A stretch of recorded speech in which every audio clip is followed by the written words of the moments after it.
ہر کوئی کبھی نہ کبھی زمین پر گرتا ہے. تم بھی اب اسی مقام پر ہو، ہے نا؟ اگرچہ تمہاری صبرین سے ابھی طلاق نہیں ہوئی، لیکن شہزام اور صبرین پہلے ہی عوام میں ساتھ نظر آ رہے ہیں. وہ دن رات ایک ساتھ گزارتے ہیں. کہ تمہیں اندر سے تکلیف نہیں ہوتی؟ ولید نے مٹھیاں بھینچ لیں.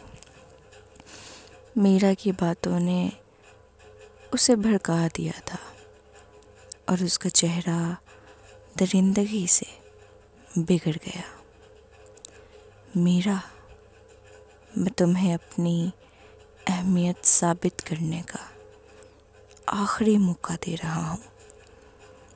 ٹھیک ہے، میرا نے دانت پیس کر کہا، لیکن اس سے پہلے میں چاہتی ہوں کہ کاشان مر جائے.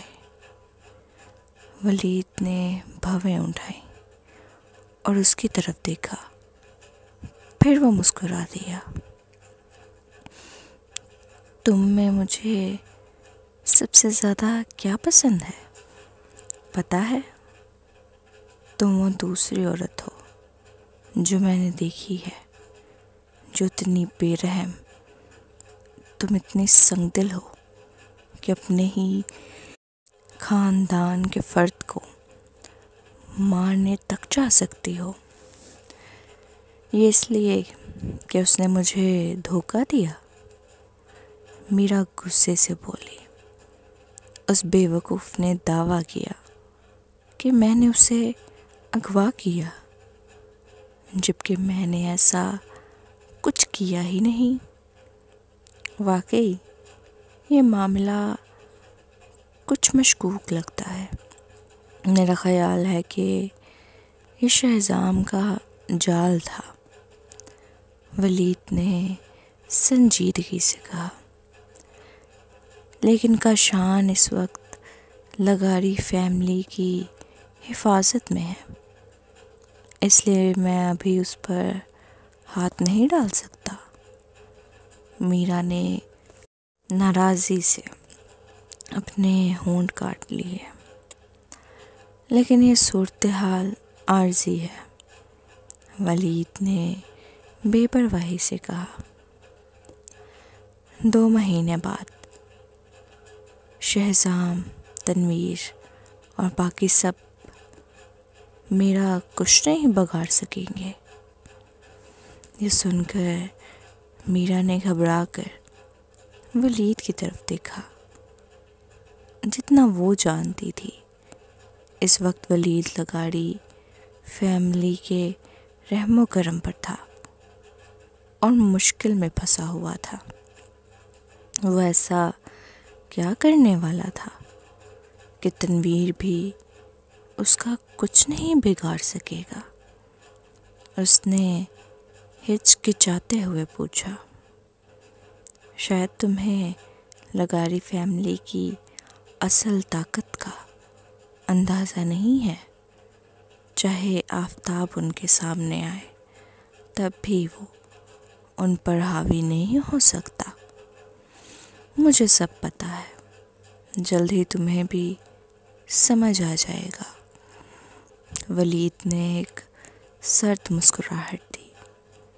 ایک خیال ذہن میں آتے ہی میرا نے اچانک پوچھا، تم نے کہا کہ میں دوسری سب سے بے رحم عورت ہوں، تو کیا تمہارا مطلب ہے کہ مجھ سے بھی زیادہ بے رحم کوئی اور عورت ہے؟ میرا خیال ہے کہ تم دونوں برابر کی سنگ دل ہو، اور اتفاق سے وہ بھی شہزام اور صبرین سے نفرت کرتی ہے. ولید نے ایک سرد مسکراہٹ کے ساتھ جواب دیا. میرا فوراً خاموش ہو گئی. یہ عورت کون ہو سکتی تھی؟ بہرحال چونکہ ان کے دشمن ایک ہی تھے، شاید مستقبل میں وہ ایک ساتھ کام کر سکتے تھے۔ دور دراز نیابیں، یہ ایک آزاد بندرگاہ تھی جو کسی بھی ملک سے الگ تھی۔ اس کے سامنے سمندر تھا اور پیچھے صحرا۔ یہ دنیا کی سب سے پراسرار جگہ تھی، کیونکہ اس کا مالک امیر ترین کوسٹنر خاندان تھا۔ کوسٹنر فیملی نہ صرف دنیا کی تمام اہم بحری راستوں پر کنٹرول رکھتی تھی، بلکہ ان کے بینک کی شاخیں بھی دنیا بھر میں پھیلی ہوئی تھیں۔ اس وقت ایک آسٹریلوی عورت یہاں کی سب سے بڑی جوا بازی میں مسلسل 3 راتوں تک بڑی رقم جیت چکی تھی۔ اس عورت کے گھنے برگنڈی رنگ کے بال اور خوبصورت خد و خال نے دنیا کے مختلف حصوں سے آئے مردوں کو اس پر لٹو کر دیا تھا۔ یہ عورت کوئی اور نہیں بلکہ آبش یزدانی تھی، جو کئی سالوں سے غائب تھی۔ سوری، میں پھر جیت گئی، آبش نے لاپرواہی سے اپنا کارڈ پلٹا۔ ہجوم کی تیز نظریں اس پر جمی رہیں جب وہ اپنے بل کھاتے ہوئے جسم کے ساتھ نشیلی چال میں باہر نکلی۔ جیسے ہی وہ نظروں سے اوجھل ہوئی، اس کے دل میں بے چینی کی لہر دوڑ گئی۔ وہ یہاں 1 ہفتے سے تھی۔ آنے سے پہلے اس نے ایک مشہور جواگر کو بڑی رقم دے کر تربیت حاصل کی تھی تاکہ وہ مسلسل جیت سکے، لیکن اگر وہ یہی انداز جاری رکھتی تو یقینی طور پر اگلے دن نہیں جیت پاتی۔ وہ شخص ابھی تک کیوں نہیں آیا؟ کیا ولید نے اس سے جھوٹ بولا تھا؟ نہیں، چاہے یہ اس کا آخری موقع ہی کیوں نہ ہو، اسے منصوبے کے مطابق چلنا تھا۔ وہ کوئی غلطی برداشت نہیں کر سکتی تھی۔ آبش کو معلوم نہیں تھا کہ 5ویں منزل کے شیشے کی کھڑکی کے پیچھے کوئی کھڑا خاموشی سے اسے جاتے دیکھ رہا تھا۔ وہ شخص بے پرواہی سے اپنے ہاتھ جیب میں ڈالے کھڑا تھا۔ اوپر کی روشنیوں نے اس کے کندھے پر بکھرے گھنگریالے بالوں کو اجاگر کیا۔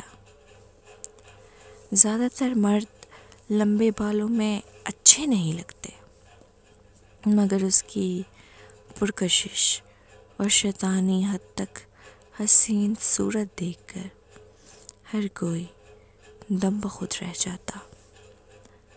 تاہم جو بھی اس کی نیلی آنکھوں کی گہرائی میں جھانکتا، اس کے وجود میں سنسنی دوڑ جاتی۔ وہ آنکھیں کسی کی بھی ریڑھ کی ہڈی میں سرد لہر پیدا کر سکتی تھی۔ سب جانتے تھے کہ نیابے کے مالک ٹائٹس کوسٹنر کی آنکھیں بھی ایسی ہی تھیں۔ یہ شخص ٹائٹس کا بیٹا مبین کوسٹنر تھا، نیابے کا مستقبل کا وارث۔ مسٹر مبین، ایک سنولا ہوا ملازم اس کے قریب آیا۔ میں نے معلومات حاصل کر لی ہے، اس کا نام یزدانی ہے اور وہ آسٹریلیا سے آئی ہے۔ یزدانی۔ مبین نے آہستہ سے اپنی آنکھیں تنگ کی۔ کہ تمہیں نہیں لگتا کہ وہ میری ماں جیسی دکھتی ہے؟ کچھ لمحوں کی خاموشی کے بعد ملازم نے کہا، قریب سے دیکھنے پر ایسا لگتا ہے کہ اس نے پلاسٹک سرجری کرائی ہے۔ شاید اس نے میڈم کی شکل کے بارے میں جان کر اپنے چہرے کی سرجری کروائی ہو۔ میری ماں بہت کم عوام کے سامنے آتی ہے۔ اس کے علاوہ اس کے تاثرات اور انداز بھی ماں جیسے ہیں، مبین نے پیچیدہ لہجے میں کہا۔ میری ماں نے مجھے بتایا تھا کہ وہ سولومون جزیرے پر آنے سے پہلے ایک بچی کو جنم دے چکی تھی۔ اس کا مطلب ہے کہ میری ایک سوتیلی بہن ہے جس کی ماں میری ماں ہے۔ کیا آپ کو لگتا ہے کہ وہ وہی ہے؟ ملازم حیران رہ گیا۔ ہوٹل کے عملے سے کہو کہ کسی طرح اس کے 2 بال حاصل کریں۔ میں فوراً اس کا اور اپنی ماں کا DNA ٹیسٹ کروانا چاہتا ہوں۔ مجھے کل صبح تک نتیجہ چاہیے۔ جب مبین نے حکم دیا تو وہ پلٹ کر چلا گیا۔ اگلی صبح جیسے ہی سورج طلوع ہوا، ملازم اس کے پاس ٹیسٹ کا نتیجہ لے آیا۔ مسٹر مبین، یہ حقیقت میں آپ کے رشتہ دار ہے۔ ان کا DNA آپ کی ماں سے 99% مماثلت رکھتا ہے۔ اس کا مطلب ہے کہ وہ یقینی طور پر آپ کی بہن ہے۔ مبین نے رپورٹ لی اور غور سے دیکھا۔ اس کی آنکھوں میں خوشی کی چمک تھی۔ اگر اس کی ماں کو معلوم ہو گیا کہ اس کی برسوں سے کھوئی ہوئی بیٹی مل گئی ہے تو وہ بہت خوش ہوگی۔ وہ فوراً رپورٹ لے کر محل کی طرف دوڑ پڑا۔ محل کے پیچھے جھیل کے کنارے ایک شادی شدہ جوڑا جھیل کنارے ماہی گیری کر رہا تھا۔ اگرچہ وہ 40 کے پیٹے میں تھے، مگر دونوں نے اپنی جوانی برقرار رکھی ہوئی تھی۔ عورت نہایت خوبصورت تھی، جبکہ مرد انتہائی وجیح۔ ان دونوں کو دیکھ کر ایسا لگتا تھا جیسے وہ ابھی بھی اپنی 30 کی دہائی میں ہو۔ جانے من، ماہی گیری کے بجائے مجھ پر توجہ دو۔ اس لمحے ٹائٹس کوستنر نے آبے کا طاقتور مالک اپنی عام زندگی کے برعکس نہایت نرم مزاج اپنی بیوی کا دیوانہ دکھائی دے رہا تھا۔ چپ رہو اور خاموشی سے بیٹھو، مچھلیاں بھگا نہ دینا۔ شہرین نے ٹائٹس کو سخت نظروں سے گھورا۔ ٹائٹس نے مایوس ہو کر آنکھیں جھپکائیں۔ مسز، تمہیں مجھ سے زیادہ مچھلیوں سے محبت ہے؟ شہرین خاموش رہ گئی۔ تم اس عمر میں بھی اتنے بچے جیسے کیوں ہوں؟ فضول باتیں مت کرو۔ کون سی عمر؟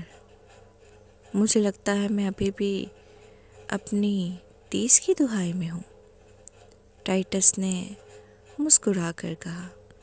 شہرین بے بس ہو گئی۔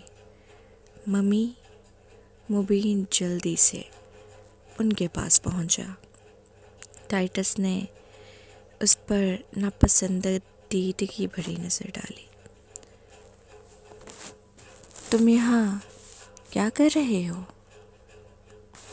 میں نے تمہیں کہا تھا کہ فیملی بزنس سنبھالو، مگر تم ہمیشہ آتے جاتے رہتے ہو۔ اپنے باپ کی بے روحی دیکھ کر مبین بالکل خاموش ہو گیا۔ اسے ایسا لگا جیسے وہ ایک تحفہ تھا جو اس کی ماں نے اس کے باپ کو زبردستی دے دیا تھا، اور اسے یہاں کوئی خوش آمدید کہنے والا نہیں تھا۔ یہ سوچ کر کہ اس کا باپ بعد میں شدید پچھتاوے کا شکار ہوگا، مبین کے دل میں خوشی کی ایک لہر دوڑ گئی۔ ممی، اس بار میں آپ کے لیے ایک حیران کن خبر لایا ہوں۔ مبین کے چہرے پر جوش واضح تھا۔ کون سی خبر؟ شہرین نے حیرت سے دیکھا۔ میں نے وہ بچہ ڈھونڈ لیا ہے جسے آپ نے ماضی میں جنم دیا تھا۔ جیسے ہی مبین نے یہ کہا، ٹائٹس نے فوراً اس کی کالر پکڑ لی۔ تم نے ابھی کیا کہا؟ ٹائٹس کی نظریں ایسی تھیں جیسے وہ مبین کو چبا ڈالے گا۔ دور ہو جاؤ، شہرین نے ٹائٹس کو پیچھے دھکیلا۔ جب تم نے مجھ سے شادی کی تھی، تم نے وعدہ کیا تھا کہ اگر میں اپنے ایک کھوئے ہوئے بچے کو کبھی ڈھونڈ لوں تو تم اسے قبول کر لو گے۔ ٹائٹس کا منہ کھلا کا کھلا رہ گیا اور اس کے چہرے پر ناپسندیدگی کے تاثرات تھے۔ فکر نہ کرو، میں صرف بچے کو اپنا مانوں گی، اپنے سابقہ شوہر سے کوئی تعلق نہیں رکھوں گی، شہرین نے نرمی سے کہا۔ یہ سن کر ہی ٹائٹس کے چہرے کے تاثرات کچھ نرم ہوئے۔ ٹھیک ہے، مگر تم اس آدمی سے کسی بھی صورت میں رابطہ نہیں کرو گی، ورنہ میں اس کا پورا خاندان تباہ کر دوں گا۔ شہرین نے ٹائٹس کی بات کو نظر انداز کرتے ہوئے بے تابی سے مبین کی طرف دیکھا۔ ممی دیکھیے، مبین نے 2 DNA ٹیسٹ کی رپورٹس ان کے سامنے رکھی۔ حال ہی میں ایک عورت کسینو آئی تھی اور اس نے مسلسل 3 دن تک جیت حاصل کی۔ وہ خاصی ذہین معلوم ہوتی ہے۔ جب میں معائنے کے لیے گیا تو میں نے اسے دیکھا اور فوراً محسوس کیا کہ وہ آپ جیسی لگتی ہے، اس لیے میں نے اس کے بالوں کا سیمپل DNA ٹیسٹ کے لیے حاصل کیا۔ جب شہرین نے رپورٹس دیکھیں تو خوشی سے نہال ہو گئی۔ یہ ثابت ہو گیا کہ میں نے ماضی میں ایک بیٹی کو جنم دیا تھا۔ جلدی سے اسے میرے پاس لے آؤ مبین۔ رکو مسز، مجھے یہ سب کچھ تھوڑا عجیب لگ رہا ہے، ٹائٹس نے کہا۔ وہ اچانک کسینو میں آئی اور 3 دن تک مسلسل جوا کھیلتی رہی۔ ایسا لگ رہا ہے جیسے وہ کسی کو متوجہ کرنا چاہ رہی ہو، مگر DNA ٹیسٹ کے نتائج اگر اس کے کوئی دوسرے ارادے ہیں تو ہم اس سے بات کر کے معلوم کر سکتے ہیں۔ شہرین اپنی بیٹی سے ملنے کے لیے بے چین تھی۔ ابھی میں امید کرتی ہوں کہ تم میری کیفیت سمجھو گے۔ وہ صرف میری حقیقی بیٹی نہیں ہے، بلکہ وہ میرے ماضی اور میرے والدین کے ساتھ واحد تعلق کا ذریعہ بھی ہے۔ جب لہریں مجھے سولومون جزیرے پر لے گئیں تو مجھے بالکل معلوم نہیں تھا کہ میں کہاں سے آئی ہوں۔ میرے پاس صرف ایک لکڑی کا ٹکڑا تھا جس پر شہرین کندہ تھا۔ مجھے نہیں معلوم کہ میرے والدین کون ہیں، کہ میرے بہن بھائی ہیں، اور میں کہاں رہتی تھی۔ میں کچھ نہیں جانتی۔ ٹھیک ہے شہرین، میں تمہارا ساتھ دوں گا۔ ٹائٹس نے گہرا سانس لیا اور شہرین کو گلے لگا لیا۔ جس لمحے اس نے اسے پہلی بار دیکھا تھا، اسی لمحے وہ اس پر فریفتہ ہو گیا تھا، اور اب وہ خود کو ہی قصوروار ٹھہرا رہا تھا۔ تھوڑی ہی دیر میں مبین آبش کو لے آیا۔ اس پورے راستے میں آبش مضطرب، گھبرائی ہوئی اور بے حد خوش تھی۔ اس نے کبھی خواب میں بھی نہیں سوچا تھا کہ اس کی چال کامیاب ہو جائے گی۔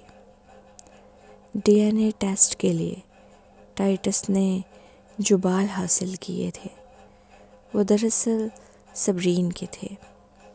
ولید نے صبرین کے وہ بال اکٹھے کیے تھے جو اس کے ساتھ رہنے کے دوران گرے تھے۔ آبش نے جان بوجھ کر اپنی کنگھی اور ہوٹل کے فرش پر صبرین کے بال چھوڑ دیے تھے۔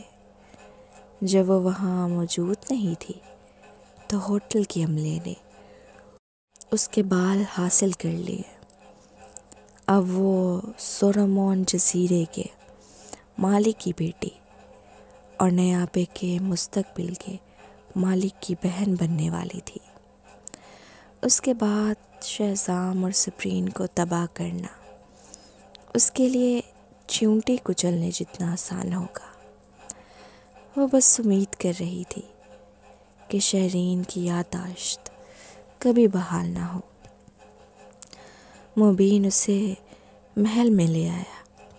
کچھ ہی دیر بعد ایک شادی شدہ جوڑا سیڑھیوں سے نیچے آیا۔ آبش نے شہرین کو یزدانی فیملی کی تصویروں میں دیکھا تھا، لیکن وہ جب شہرین سے حقیقی زندگی میں ملی تو اسے احساس ہوا کہ وہ تصویر سے کہیں زیادہ خوبصورت تھی۔ شہرین پختہ اور دلکش لگ رہی تھی۔ وہ کھلتے ہوئے گلاب کی مانند سرد مہر مگر باوقار اور شاندار دکھائی دے رہی تھی۔ چند لمحوں تک مبہوت رہنے کے بعد آبش نے فوراً اپنا ڈرامہ شروع کر دیا۔ ممی،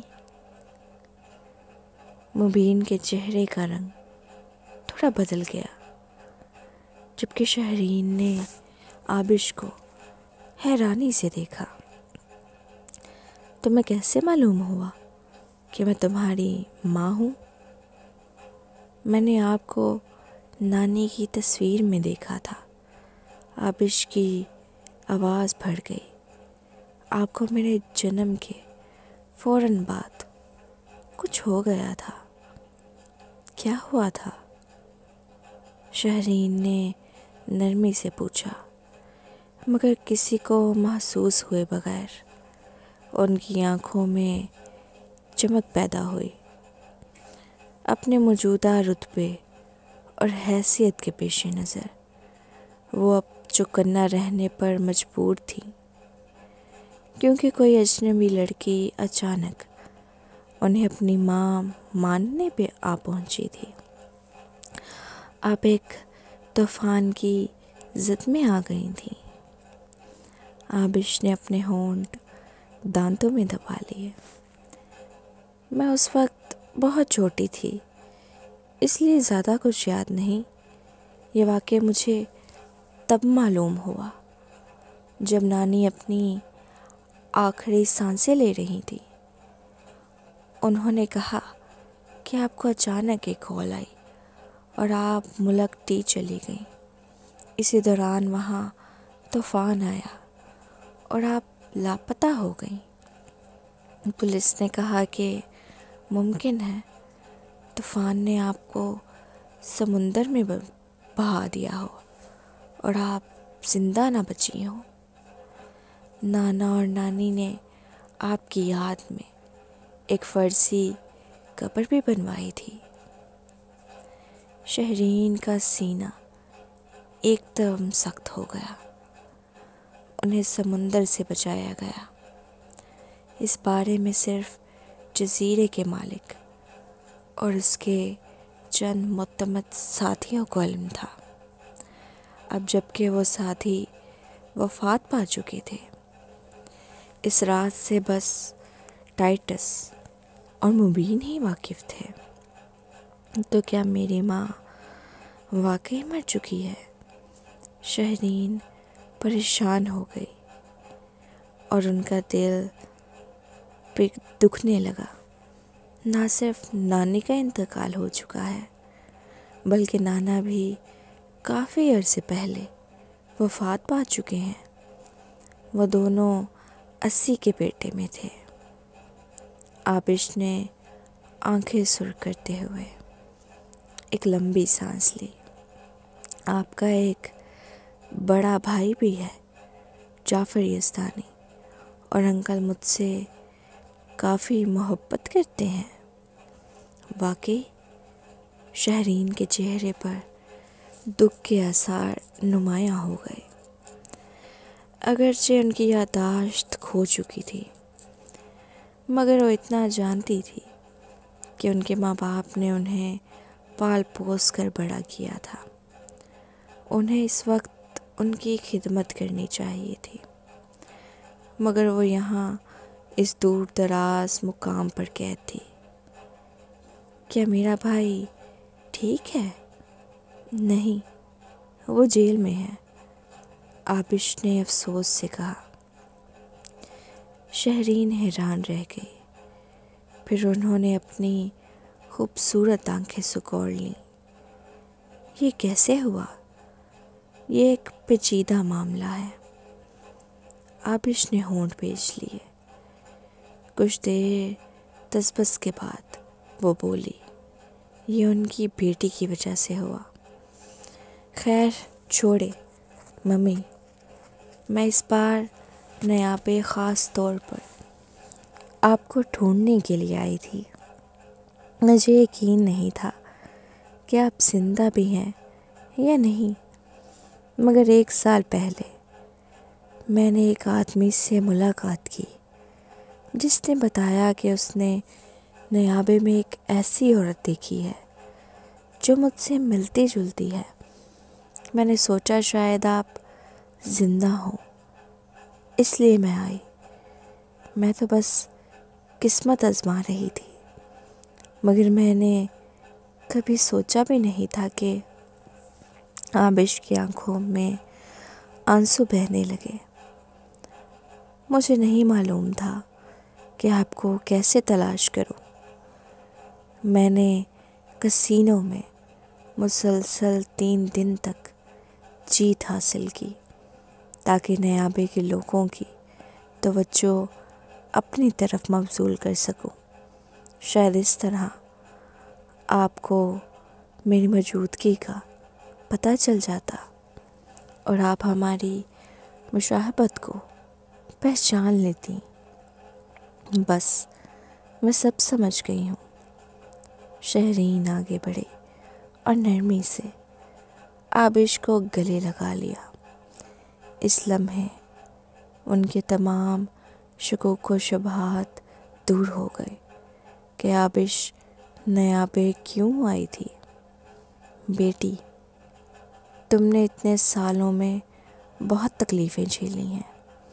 نہیں، میں تو بس اس بات سے خوش ہوں کہ میں اپنی حقیقی ماں کو اپنی زندگی میں دیکھ پائی۔ آبش نے روتے ہوئے کہا، ٹائٹس جو برابر کھڑا تھا اس نے اپنی بھویں سکیڑ لی۔ اس نے اپنی گہری سخت آواز میں پوچھا، یہ تمہیں کس آدمی نے بتایا؟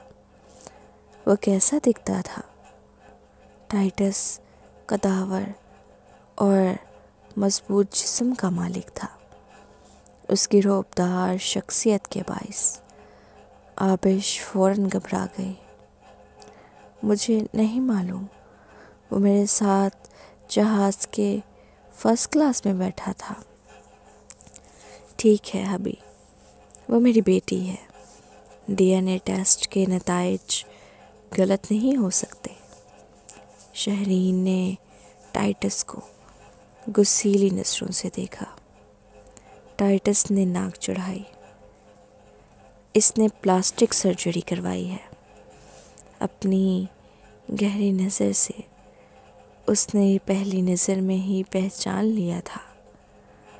ٹائٹس کو پلاسٹک سرجری کروانے والی عورتیں بالکل پسند نہیں تھیں، کیونکہ وہ غیر حقیقی اور مصنوعی لگتی تھیں۔ آبش کی شکل و صورت قدرتی ہونے کے قریب بھی نہیں تھی، جبکہ شہرین کی خوبصورتی ایک منفرد دلکشی رکھتی تھی۔ یہ سوچتے ہوئے کہ ٹائٹس کو شہرین پہلی نظر میں ہی پسند آ گئی تھی، وہ شہرین کی بیٹی سے اتنی بے رخی کیوں برت رہا تھا؟